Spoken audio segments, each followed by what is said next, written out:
Muy bien, hermanos, bienvenidos entonces a las últimas 5 clases que tenemos.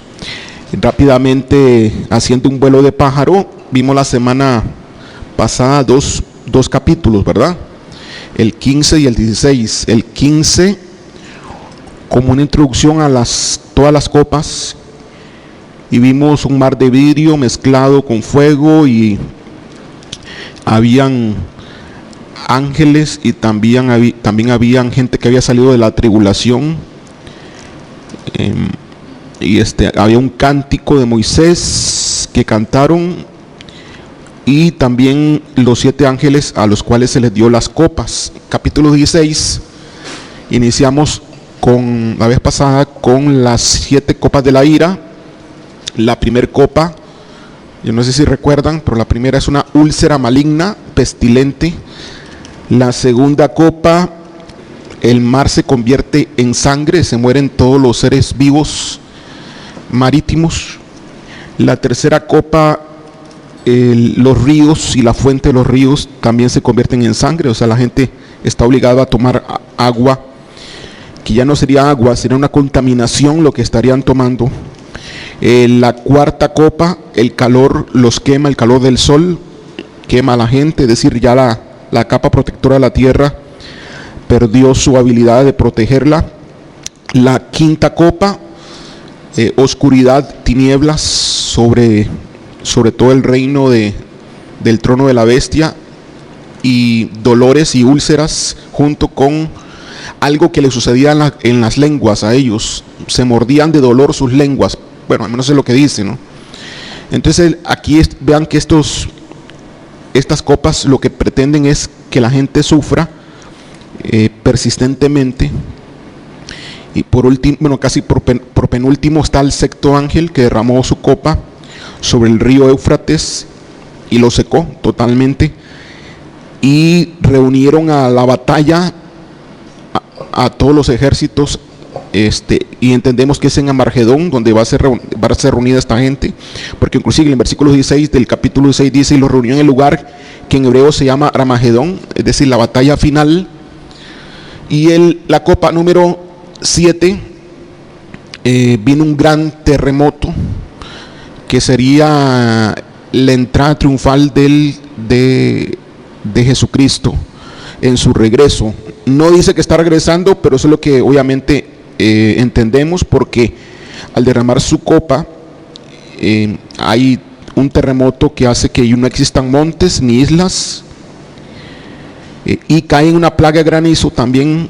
Ahí mismo cae una plaga de granizo, como de unos 40-50 kilos cada granizo, y ahí terminan las 7 plagas.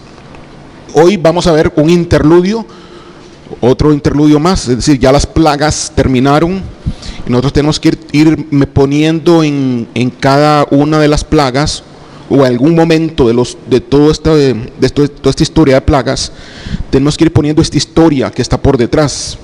Entonces, capítulo 17 habla de una ciudad llamada Babilonia que existió, pero a nivel profético pues habla de una Babilonia otra vez. Existió en los tiempos de Nabucodonosor, en los tiempos de Daniel, pero vuelve a retomar aquí auge a nivel del Apocalipsis en los últimos tiempos. Entonces, básicamente ya este interludio es el interludio final del libro de Apocalipsis. Estamos muy pronto a terminar, hermanos. Empezamos entonces. El juicio de Babilonia. Tengo yo aquí la gran ramera. No sé qué tiene usted ahí en su Biblia. ¿Tiene ese mismo título? Correcto, ok. Entonces vamos a ver qué significa ese asunto de la gran ramera. Vamos a leer acá. Si quieren, vamos a ver aquí. Vamos a leer el versículo 18, el último versículo del capítulo 17. Y dice, porque ahí define quién es la gran ramera, porque ahí es una mujer, dice acá. Versículo 18 dice: la mujer que has visto, que es la gran ramera, es la gran ciudad que reina sobre los reyes de la tierra. Entonces estamos hablando aquí vamos a hablar de que esta es una ciudad. La gran ramera es una ciudad. tendríamos que encontrar una ciudad en todo el planeta Tierra que calce con las características que dice el capítulo 17. Pues repito, en el versículo 18 ese capítulo dice: y la mujer que has visto es la gran ciudad. No es una ciudad normal, es una gran ciudad, no necesariamente tamaño, ¿verdad?, sino de importancia, que reina sobre los reyes de la tierra.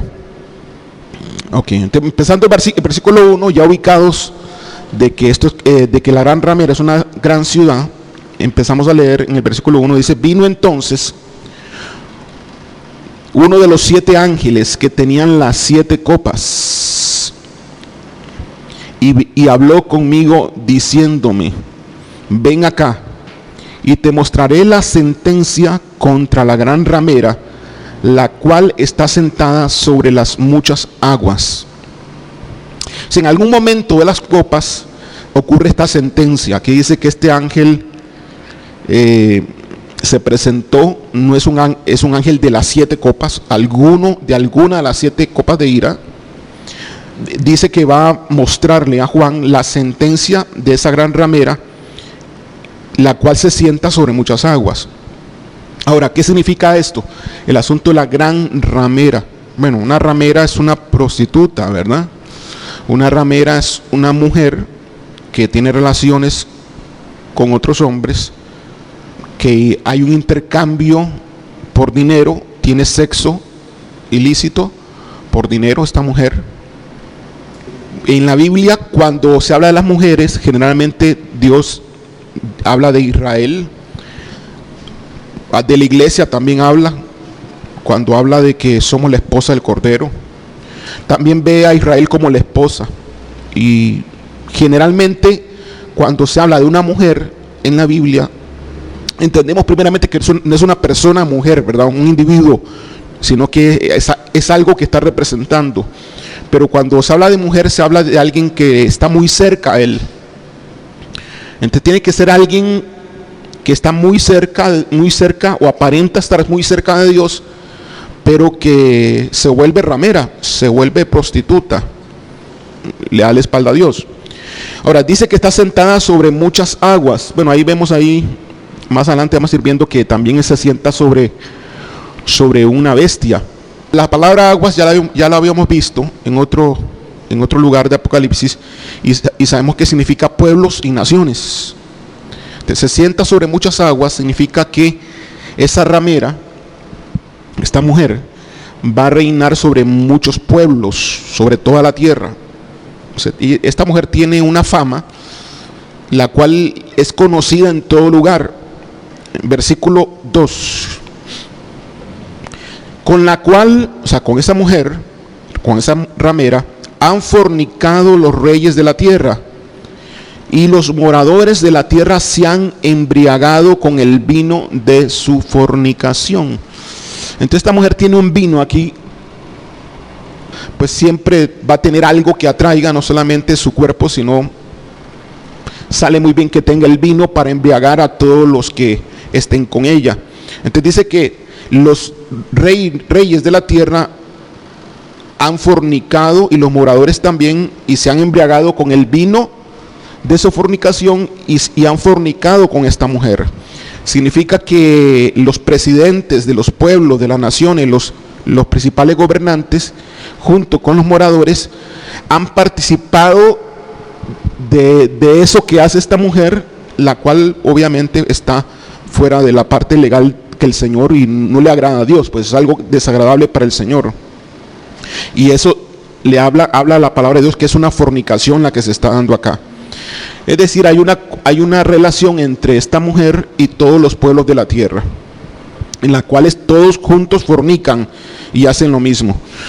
Ahora, la Biblia, cuando una mujer le traiciona a Dios, la Biblia le llama adúltera, le llama también prostituta. Así se lo dijo a Israel, le dijo que eran como prostituta, Israel, que lo habían engañado, lo habían traicionado.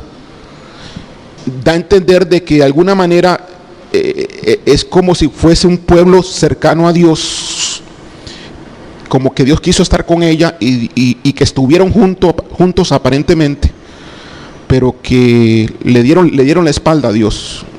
Dios trata de prostituta y habla de una mujer, sobre todo cuando le dan la espalda a Él. Por ejemplo, si nosotros le diéramos la espalda a Dios y estando con Dios nos retornamos a nuestros caminos antiguos, entonces podríamos decir que nos prostituimos y le dimos la espalda a Dios, y Él lo ve como un adulterio, porque si nosotros somos pueblo de Dios, estamos casados con Dios. Hay un pacto de relación entre nosotros y Él lo ve como un pacto de matrimonial. Tanto lo vio en el Antiguo Testamento de esa forma, como lo ve también en el Nuevo Testamento. Entonces, al romper ese pacto por medio de fornicación y adulterio, entonces fornicación, adulterio, porque Él lo ve como un matrimonio, pues entonces ese es el nombre que le pone el Señor, no le pone otro. Le dice: tú eres una adúltera, tú estás fornicando con otros, yo solo conmigo debes estar. Hemos hecho un contrato, un pacto entre los dos, y tú estás manchando y estás traicionando el pacto. Entonces, no sé si ya tienen una idea, lo que ustedes también han escuchado en la calle, de quién es esta mujer, que es una ciudad, ¿verdad? Es una ciudad. Entonces uno podría ir diciendo que una ciudad que le pertenecía o de alguna forma tiene una relación con Dios.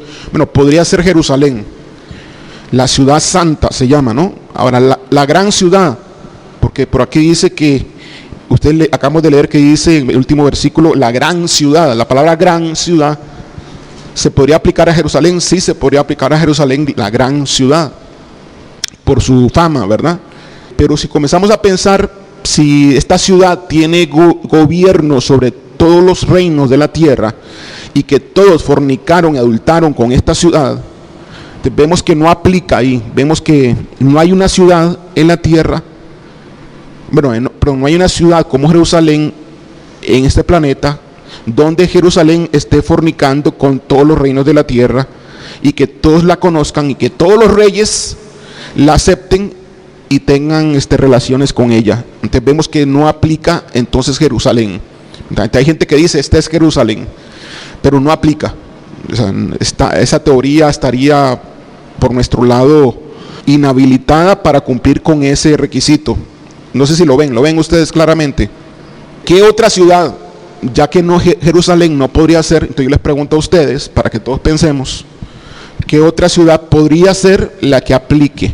Sin estar leyendo los demás versículos, para ir por lo menos ya pensando, ir razonando si existe alguna ciudad en este planeta la cual tenga una influencia y sea muy conocida en todos los países, y con las cuales, todos los reinos de la tierra van a fornicar, o se prevé que van a fornicar, o ya están fornicando desde ahora incluso. ¿Hay alguna ciudad que a ustedes se les ocurra? ¿Cómo? Ciudad, ese país. ¿Ah? Roma. Hoy Roma no tiene, hoy Roma como que no es, ¿verdad? Pero sí fue antes. O podría ser también, sí, Las Vegas. Sí, pero Las Vegas no tiene poder sobre los reyes de la tierra. Las Vegas es más personal. Las Vegas es como para ir a hacer pues las cosas, no sé, ir a divertirse humanamente, sexualmente. Algunos lo hacen de esa forma, pero es más personal, no hay una relación política. Vea que dice que tiene una relación con todos los reyes de la tierra, significa gobiernos, ¿verdad? Cuando dice reyes, significa gobiernos de la tierra. Entonces no puede ser Las Vegas, porque no tiene esa influencia. ¿Qué otro lugar puede ser, otra ciudad que tenga un poder con los gobernadores de la tierra y los moradores se prostituyan con ella? Para que los moradores se prostituyan con ella, solo hay dos alternativas, ¿verdad? Que uno llegue a esa ciudad, o que la ciudad de alguna manera llegue aquí. La influencia de esa ciudad. Alemania, en ese otro país, ciudad. Sí, pero hoy, una ciudad hoy. ¿Qué ciudad hoy tiene un poder tal que tiene una influencia en muchos países, y que mucha gente en muchas naciones fornican con esta? ¿No se les ocurre? Pues el Vaticano, ¿no? El Vaticano sería la ciudad. ¿Por qué el Vaticano? ¿O lo ven o no lo ven? La religión católica, pues. O sea, la religión católica que está representada por una ciudad podría ser. Ahora, infiriendo, ¿por qué podría ser? Veamos un poquito el asunto, ¿no? ¿Por qué? Porque donde va el Papa, ¿quién lo recibe? Si el Papa se va a cualquier país que sea, inclusive se va a países musulmanes, se va a países ateos. Rusia es atea, digamos. No toda, pero supongamos, ¿no? No sé si Putin alguna vez ha dicho que es cristiano. No, ¿verdad? Bueno, entonces si se va a Rusia el Papa, ¿quién la recibe? ¿Ah? ¿Verdad que no puede? El Papa no va allí. Putin no puede dejar que llegue el Papa sin hablar con el Papa, sin recibirlo. O sea, ¿dónde va el Papa y no es recibido por un presidente? Estamos hablando de ser conocidos, ¿verdad? Y el Papa representa una ciudad, claro que representa la ciudad esta del Vaticano, pero estrictamente hablando, el Vaticano no es una ciudad. El Vaticano es como un distrito de una ciudad, dentro de una ciudad. La ciudad realmente, donde está el Vaticano, ¿cómo se llama? Roma. Entonces, desde el punto de vista, podríamos ver que sería ya sea el Vaticano, pero que estrictamente hablando, geográficamente hablando, podría ser Roma. Bueno, tenemos dos. Ahora, el obispo de Roma, ¿quién es? El Papa. Entonces algunas personas dicen, no, el Vaticano, sí es cierto que el Papa está allí, pero en Roma no. No, también en Roma. O sea, la influencia del Vaticano en Roma y la influencia del Papa como obispo de Roma, o sea, es radical. Podríamos pensar que Roma o el Vaticano están calzando en esta historia hasta este momento, ¿cierto o no? ¿Hay algo en que no calce? Está bien, ¿verdad? Ok. ¿Por qué fornicación? Porque esta mujer es una ramera. O sea, es el Vaticano, o viéndolo de otra manera, es la religión católica, una prostituta, una fornicaria. Recuerde que tiene que estar cerca de Dios. Dios la está tratando como una mujer con la cual ella ha tenido un acercamiento. Él es el esposo, él es el hombre, por así decirlo. Siempre Dios se identifica como el varón y el pueblo de Dios se identifica como una mujer. Siempre esa es la relación en el Antiguo Testamento y el Nuevo Testamento. Entonces, de alguna forma está diciendo el Señor, me traicionaron, ¿no? Entonces, y eso es lo que hace pues la iglesia católica. La iglesia católica dice ser de Dios, pero fornica. Es una adúltera. Ahora, ¿por qué la iglesia católica es una adúltera? Y ídolos también, ¿verdad? Y pusieron a María también, a veces se nombra más a María que a Jesús, pero no es asunto que se nombre más, sino que mezclaron todo y tergiversaron y prostituyeron la doctrina y rechazaron a Dios como el único Dios e hicieron dioses con las reliquias, venerándolas, adorándolas, inclinándose a ellas, besándolas y todo eso lo demás, que los católicos dicen que eso no es adoración, que eso es veneración. De cualquier forma y cualquier manera, una adoración es veneración. Y para él entonces esta sería una religión que está cuyo centro de operaciones está en una ciudad que es el Vaticano o Roma, que tiene influencia sobre todas las naciones, tiene un poder. Lo que el Papa dice, todo el mundo lo escucha, porque el Papa lo dice. Esa es una posibilidad grande que puede aplicar acá en el capítulo 17 de Apocalipsis. Ahora, si pensamos, existe otra ciudad, Nueva York, por ejemplo. No, ¿verdad? Tenía más sentido, ¿cómo se llama? ¿Qué dijiste? Las Vegas tenía más sentido que Nueva York. ¿No? ¿Qué otra ciudad? Bueno, en Nueva York está la ONU. Entonces uno podría decir por ahí, en Nueva York está la ONU y en la ONU, pero ¿cuál es la prostitución Bueno, es que Nueva York es muy fiestero. No suena como que Dios la tuvo para ella y traicionaron a Dios. No suena, porque eso de prostitución y ramera y fornicación implica que tienen relaciones tal que rechazan a Dios. ¿Por qué se prostituyen con la ramera los pueblos de la tierra? Bueno, porque entran en los ritos ceremoniales de la idolatría. Entonces, recuerden ustedes que el falso profeta, ¿quién parecía ser el falso profeta? El Papa. Entonces, el Papa parecía ser el falso profeta. ¿Y qué hacía el falso profeta? ¿A quién afamaba el falso profeta? Y lo presentó al mundo, al anticristo. ¿Ok? ¿Y qué reconoció el Papa el falso profeta? ¿Qué reconoció? Prácticamente que el anticristo era como Dios. Bueno, ahora hace poquito, diciembre de este año que acaba de pasar, el Papa, por ejemplo, metió dentro de los ritos de la iglesia la Pachamama. La Pachamama es un ídolo de la Amazonia, de la parte de las Amazonas, de varios países. Ahí la Amazonia parte de la Amazonia es Colombia, Ecuador, Perú y Brasil. No sé, de otro país más por ahí. Donde hay 30 millones de indios que adoran a la Pachamama. Entonces la hizo una diosa, por así decirlo, de la Iglesia Católica. Ya si el párroco o el padre que tiene esa iglesia mete un ídolo de la Pachamama, tiene autorización del Papa. Y se inclinan ante la Pachamama. Entonces, el hecho que usted esté viendo esto, no sé, usted sabe eso usted. ¿Quiénes no saben? Es que ustedes no se informan. Hay que estar informados, hermano. Por eso hay que ver los tiempos hay que irlos midiendo. ¿En qué tiempo estamos? Ustedes saben del coronavirus, eso sí saben. ¿De eso se dan cuenta? Bueno, pues no se están dando cuenta de las otras cosas que suceden, inclusive con la misma religión católica. Entonces hay que ir viendo todos los tiempos.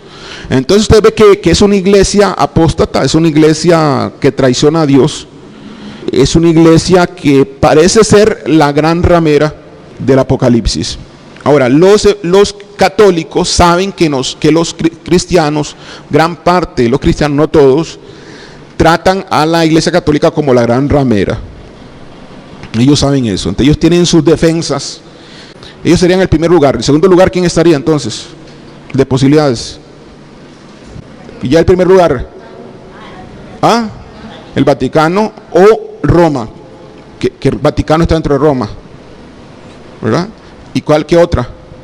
El segundo lugar, ¿cuál sería? Está calificada como un lugar apropiado. ¿Por qué no puede ser Jerusalén? Ya lo hablamos que no podía ser Jerusalén. ¿Y por qué me la ponen? No tiene influencia sobre las naciones, Jerusalén. Entonces, ¿cuál es la segunda entonces?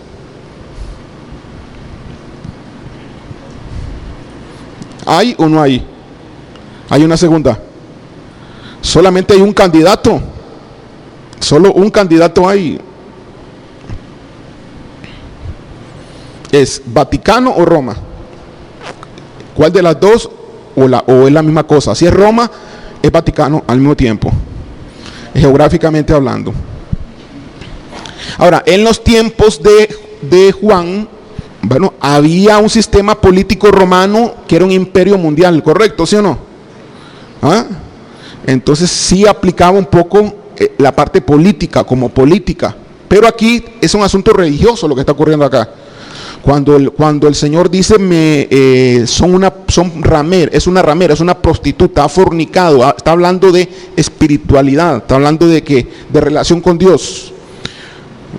No está hablando de un país ateo, está hablando de un país o una ciudad o un grupo de gente que estuvo cercano, que creyeron en Dios, pero se apartaron y fornicaron y adulteraron. Entonces, ¿quién fue eso? Fue la iglesia católica, que inició bien antes de Constantino, pero fornicó con Constantino, empezó por allí a desviarse la iglesia católica más o menos por el año 300 después de Cristo, donde antes no había catolicismo, pero de ahí venía la iglesia católica, del cristianismo primitivo venía la iglesia católica, pero como no había un jefe global en el cristianismo, pues Constantino organizó y prácticamente el Constantino funda la Iglesia Católica dándole un nombre y dándole un jefe religioso.